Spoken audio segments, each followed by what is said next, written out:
Hello friends, आज हम start कर रहे हैं क्वेश्चन नंबर 7।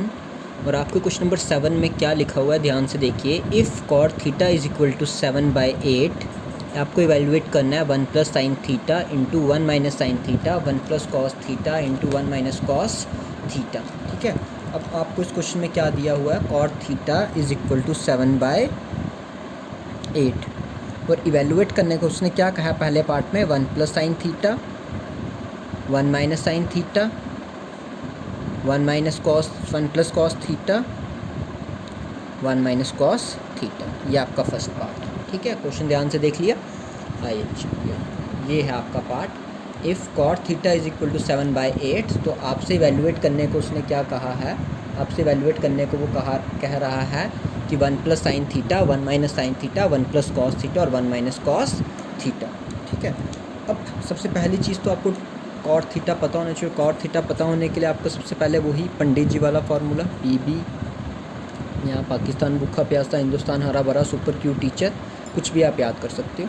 अब आपको पता है कॉट थीटा, जो आपका कॉट थीटा होता है वो किसका उल्टा होता है, वो हमें पता है, वो हमारा टैन थीटा का उल्टा होता है। यानी ये अगर टैन आपका परपेंडिकुलर बाय बेस है तो जो आपका कॉट होगा वो क्या होगा, बेस अपॉन परपेंडिकुलर। अब साथ में आपको एक ट्रायंगल भी बना देना ताकि जिससे आपको पता लगे।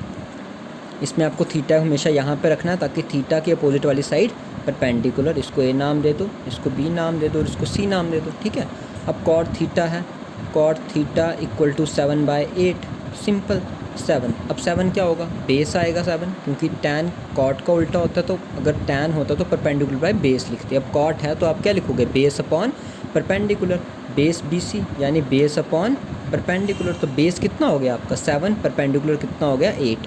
तो बेस आपने 7 लिख दिया, परपेंडिकुलर आपने 8 लिख दिया। नेक्स्ट उसके बाद क्या करेंगे, हम इसी ट्रायंगल में PGT लगाएंगे। तो PGT थ्योरम क्या बोलती है आपको, 8 का स्क्वायर प्लस 7 का square equal to AC square. 8 का स्क्वायर आपको पता है कितना होता है 64, 7 का स्क्वायर कितना होता है 49 इक्वल टू AC स्क्वायर। अब 64 और 49, 9 और 4 13, 1 कैरी, 6 और 1 7 और 4 11। AC का उधर भेज दो, under root 113 equal to AC। तो आप इसको लिख सकते हो अंडर रूट 113। तो यहाँ तक आपकी तीनों साइड्स निकल गई, जो साइड्स आपको चाहिए थी वो सारी साइड्स आपने यहाँ पे निकाल दी। ठीक है, अब आपको जब तीनों साइड्स मिल जाती हैं तो आपका काम और भी ईजी हो जाता है, जस्ट आपने वैल्यू पुट करनी होती है। तो आपको वैल्यू किसकी निकालनी थी, 1 plus sine theta, 1 minus sine theta upon 1 plus cos theta और 1 माइनस कॉस थीटा। दो वे हैं करने के, ये देखो A प्लस B और A माइनस B। बचपन में आपने पढ़ा ही है, बचपन क्या 6th-7th में हम फार्मूला पढ़ते हैं कि A प्लस B और A माइनस B, क्योंकि ये 1A है, B आपका साइन थीटा किसके बराबर होता है, A square minus B square. तो A स्क्वायर 1 का स्क्वायर हो जाएगा, B स्क्वायर आपका हो जाएगा साइन स्क्वायर थीटा या साइन थीटा का होल स्क्वायर। सेम फार्मूला नीचे लगाओगे तो होगा 1 का square minus cos square theta. यहाँ तक समझ आ गया आपको, 1 का 1 ही रहेगा माइनस साइन स्क्वायर थीटा। तो आपका जो है ये सिंपल बन रहा है साइन थीटा का होल स्क्वायर, ऐसे लिख सकता हूँ इसको मैं। आगे तो और ईजी हो जाएगा, क्योंकि जब मैंने आपको पीछे जो समझाई हुई हैं चीज़, जब वो आप 3 इक्वेशंस करोगे, sine square theta plus cos square theta equal to 1, उसके बाद आप वो यहाँ पे भी अप्लाई कर सकते हो। बट अभी हम इनको रेशोज़ में कर रहे हैं तो मैं आपको ये रेशोज़ में ही करवाऊँगा। तो ये बनेगा 1 माइनस कॉस थीटा का whole square equal to 1 minus sine theta. अब आपको पता है साइन थीटा, आ जाओ साइन थीटा यहाँ पे किसके बराबर होता है, परपेंडिकुलर बाय हाइपोटेन्यूज। परपेंडिकुलर 8 है, हाइपोटेन्यूज रूट 113 है, तो मैं इस साइन थीटा की जगह क्या लिखूँगा, 8 रूट 113 का होल स्क्वायर। ये चीज़ समझ आई। 1 minus cos theta, cos theta यहाँ पे आ जाओ किसके बराबर है, बेस अपॉन हाइपोटेन्यूज। बेस कितना है 7, हाइपोटेन्यूज कितना है रूट 113, तो 7 अपॉन रूट 113 का होल स्क्वायर। ठीक है यहाँ तक। अब जब आपने इनका स्क्वायर किया, 1 माइनस 8 का स्क्वायर 64 हो जाएगा और 113 के साथ रूट कैंसिल हो जाएगा, अलग अलग स्क्वायर होगा ना, 8 का स्क्वायर अलग होगा और जब रूट 113 का स्क्वायर होगा तो स्क्वायर और रूट क्या हो जाएंगे, कैंसिल। तो यही बचेगा अपॉन 1 माइनस 7 स्क्वायर के साथ जब रूट लगाओगे कैंसिल हो जाएगा, अपॉन क्या बचेगा 113। 3। तो यहाँ तक आपको समझ आ गया होगा। अब छोटी क्लासों में जैसे मिक्स फ्रैक्शन ब्रेक करते हैं वैसे ब्रेक कीजिए। 1 1 3 यहाँ पे 1 है तो ये मल्टीप्लाई होगा क्योंकि इसके नीचे कुछ नहीं है, तो एलसीएम क्या होगा इन दोनों का 1। तो आप इसको ऐसे लिख सकते हो 1 1 3 माइनस 64 अपॉन 1 1 3, फिर अपॉन इसकी मल्टीप्लाई इसके साथ होगी, सॉरी 7 का स्क्वायर यहाँ पे आपको 49 करना है क्योंकि 7 का स्क्वायर हो रहा है तो रूट के साथ वो कैंसिल हो गया, बन गया 1 1 3 माइनस 49 अपॉन 1 1 3। ठीक है, यहाँ तक आप इसको अच्छे से उतार लीजिए। अब 1 1 3 में से जब आप 64 माइनस करोगे तो 13 में से 4 गए तो आइए 13 डायरेक्टली करो 13, क्योंकि 3 से तो 4 जाएगा नहीं, 13 में से ही 4 भेजना। 13 में से 4 गए 9, तो उसने 1 कैरी लिया होगा। 10 में से 6 के तो आपको बचेगा, ये देखिए यहाँ पे भी 1 1 3 है और यहाँ पे 1 1 3 है, दोनों क्या हो जाएंगे कैंसिल, क्योंकि फोर्थ फ्रैक्शन में आना। ये आपकी मेन फ्रैक्शन है जिसको मैं रेड पेन से लिख रहा हूँ। ये मेन फ्रैक्शन थी, ये फर्स्ट, ये सेकंड, थर्ड, फोर्थ फ्रैक्शन वाली चीज़ कैंसिल हो गई। 1 1 3 में से 64 निकाले तो आपको बचे 49, और जब इसमें से निकालोगे तो आपको बचेगा 64। तो यही आपका क्या हो जाएगा आंसर।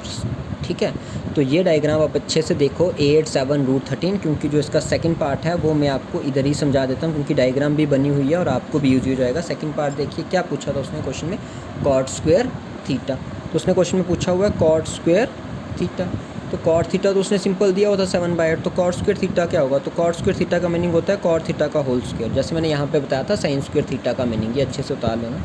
कॉट थीटा का होल स्क्वायर मीन्स 7/8 का होल स्क्वायर। 7 का स्क्वायर 49, 8 का स्क्वायर 64, तो यही आपका आंसर आ जाएगा।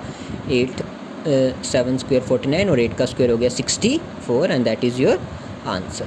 ठीक है, चलिए नेक्स्ट क्वेश्चन क्या है, इफ़ 3 cot a, ये वाला क्वेश्चन है, if 3 cot a equal to 4, आपको ये बताना है 1 माइनस tan स्क्वायर a और upon 1 plus tan square a।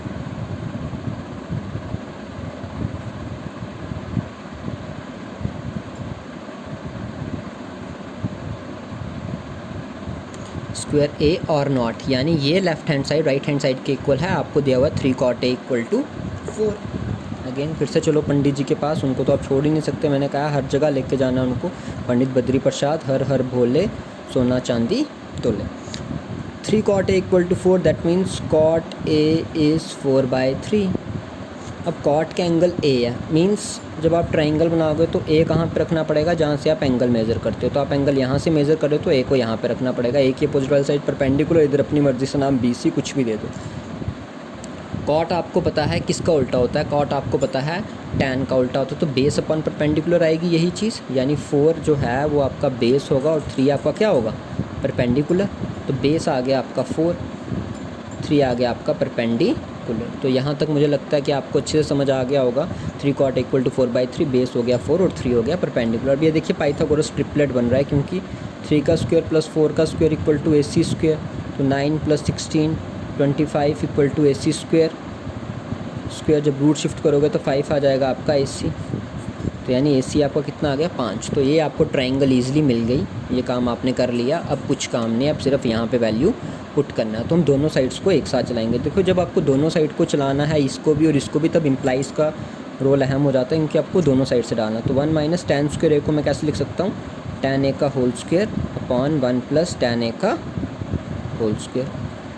उसके बाद cos स्क्वायर a को मैं लिख सकता हूँ cos a का whole square minus sin a का होल स्क्वायर। अलग अलग पेन से इसलिए यूज़ कर रहा हूँ ताकि आपको डिफ्रेंशिएट करने में इजी हो जाए। 1 माइनस tan आपको पता है परपेंडिकुलर बाय बेस, परपेंडिकुलर आपका कितना है 3 और बेस जो है आपका कितना है 4, यानी कॉट के उल्टा tan होता तो 3/4 हो जाएगा। उसको मैं लिख सकता हूँ 3/4।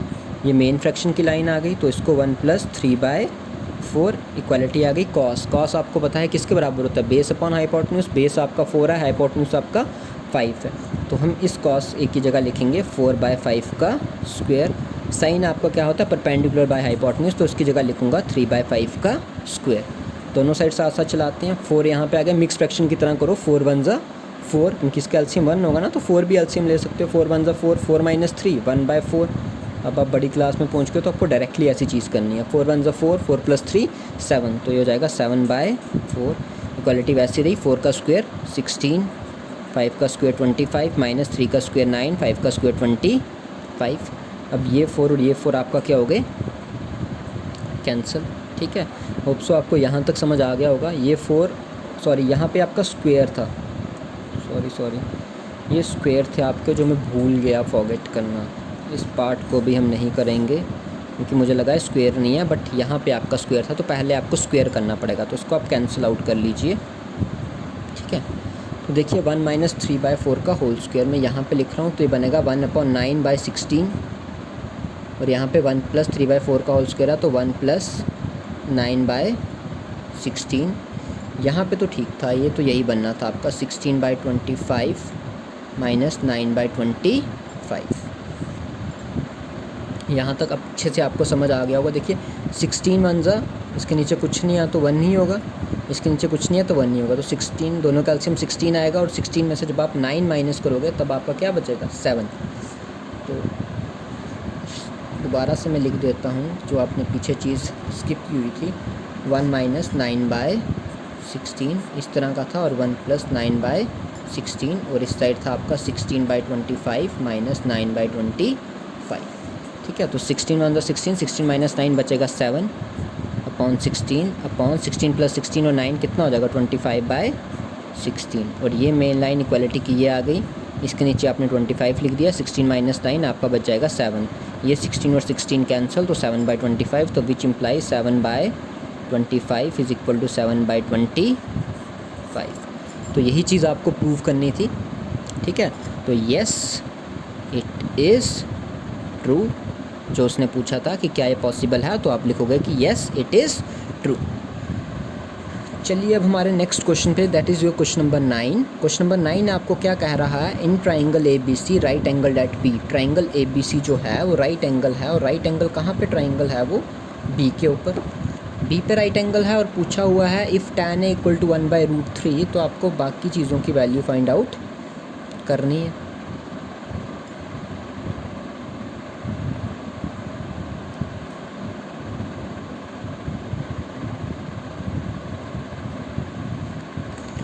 क्वेश्चन में tan A दिया हुआ है आपको 1/√3।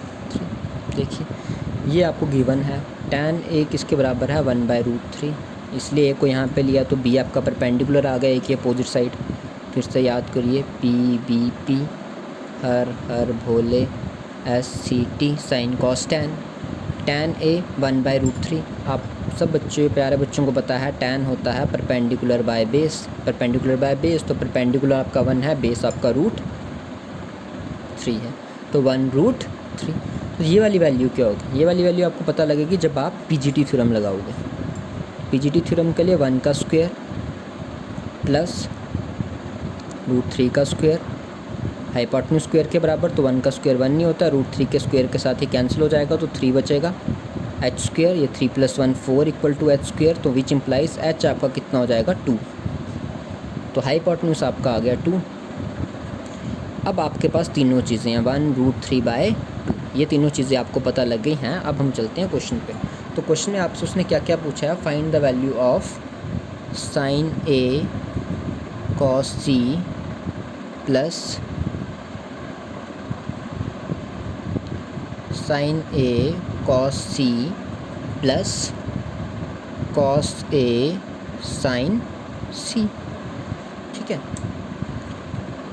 अब देखिए sin A cos C plus cos A sin C, तो कुछ नहीं करना आपको जस्ट ये पंडित जी का यूज़ करना है, ये आपको वैल्यूज़ बताते जाएंगे, आप इनसे पूछते जाओ। sin A ये है, साइन होता है परपेंडिकुलर बाय हाइपोटेन्यूज, परपेंडिकुलर 1 है, हाइपोटेन्यूज 2 है, तो sin A की जगह 1/2, परपेंडिकुलर 1 था, हाइपोटेन्यूज 2 था, बीच में कुछ नहीं है, तो दैट मीन्स इनकी मल्टीप्लाई है। cos C, अब थोड़ा ध्यान रखना है, जब मैं cos C बोल रहा हूँ अब थोड़ा ध्यान से करना है। cos C में ये वाला एंगल आ जाएगा, और मैंने बताया है कि जब ये एंगल आता है तो इसके अपोजिट, देखिए ये दोनों साथ में मिल रहे हैं तो इसके अपोजिट यही होगा, अपोजिट वाली साइड आपकी परपेंडिकुलर हो जाती है, ये साइड आपकी बेस हो जाएगी C एंगल के लिए, ठीक है। तो ये वाली साइड जो है इसके अपोजिट है, तो ये परपेंडिकुलर, ये बेस, हाइपोटेन्यूज सेम रहता है। और ये क्वेश्चन में पूछा हुआ है cos C है बेस बाय हाइपोटेन्यूज, बट यहाँ पे C के अपोजिट ये परपेंडिकुलर है, तो बेस इसका क्या बनेगा 1, बेस आ गया 1, हाइपोटेन्यूज है तो वो सेम रहेगा 2। होप सो कि आपको अच्छे से समझ आ गया होगा। वापस चलिए cos A, अब देखिए cos A के लिए पूछ रहा है, cos A के लिए तो वैसे ही सेम ही रहेगा, बेस √3 ही रहेगा और हाइपोटेन्यूज 2 रहेगा, तो इसको मैं लिखूँगा √3/2। sin सी मीन्स वापस इस पे आ जाओ। साइन क्या होता है? परपेंडिकुलर बाय हाइपोटेन्यूज, इसके अपोजिट ये है तो ये परपेंडिकुलर और ये हाइपोटेन्यूज। ठीक है, ये आप अच्छे से कंसेप्ट याद कीजिए। जिस एंगल के लिए पूछा होता है उसकी अपोजिट वाली साइड, देखिए ए है ना ये, तो ये साथ वाली साइडें एडजेसेंट होती हैं, इसके अपोजिट तो यही है ना, तो इसके लिए ये परपेंडिकुलर होगा। ऐसे तो आपको दिख ही रहा है, पर जब यहाँ पे पूछेगा तब आपको ट्रायंगल को घुमाना है। तो ये देखिए, जब आप इसे 3D में ट्रायंगल रोटेट करोगे तो ये वाली साइड ही परपेंडिकुलर आएगी, अगर मैं इसको इस तरह से लिखूँ करूँ, ठीक है, रोटेट करके। तो वही चीज़ हम बताते हैं कि इसकी अपोजिट वाली साइड परपेंडिकुलर है। तो ये सब चीज़ें आपको मिल गई। अब आपको जस्ट इनको सॉल्व करना है। 1 2 2 4 होता है, आपको पता है, प्लस √3 और √3 की मल्टीप्लाई होगी तो स्क्वायर ख़त्म हो जाएंगे, तो सिर्फ 3 रहेगा और 2 2 4।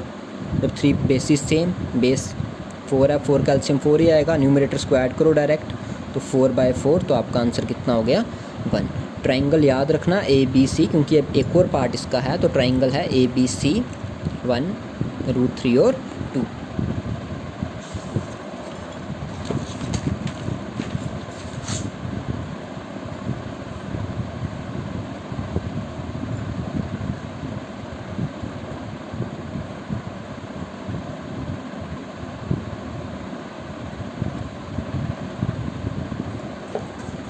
चलिए, ये पूछा हुआ है अगेन, इनको साथ में लेके चलो जब तक आपको वैल्यूज़ याद नहीं हो जाए। देखिए, एक इंग्लिश फार्मूला भी है, मैं बोल देता हूँ।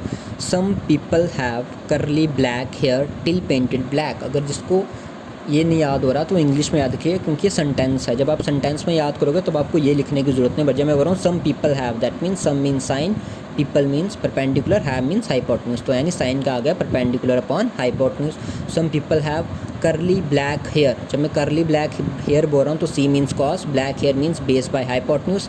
टिल पेंटेड ब्लैक, मेरी इंग्लिश ख़राब ही है तो ये सिर्फ आपको याद करने के लिए। Till means tan, painted means perpendicular and B means black. तो आप इंग्लिश के लाइन से भी याद कर सकते हो, सम people have curly black hair till painted black, तो ये लिखने की आपको ज़रूरत नहीं है। अब इसमें देखिए कॉस है, तो कॉस है आपका यहाँ पे है। अब आपको पता है कि कॉस के अपोजिट आपकी साइड जो होती है वो क्या होती है? कॉस आपको पता है बेस बाय हाइपोटेन्यूज है, तो आपका जो बेस है वो √3 है और हाइपोटेन्यूज 2 है, तो हो जाएगा √3/2।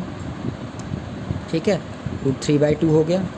उसके बाद कॉस सी मीन्स ये वाला एंगल, तो ये परपेंडिकुलर बनेगा, ये बेस बनेगा। और पूछ रहा भी कॉस के लिए है तो बेस 1 हो जाएगा और हाइपोटेन्यूज 2 ही रहेगा। ये चीज़ होप सो आपको अच्छे से समझ आई हो। साइन ए, ठीक है, साइन ए यानी इसी एंगल के लिए पूछ रहा है, तो ये परपेंडिकुलर रहेगा और ये हाइपोटेन्यूज, क्योंकि साइन परपेंडिकुलर बाय हाइपोटेन्यूज है तो 1/2 ही आएगा।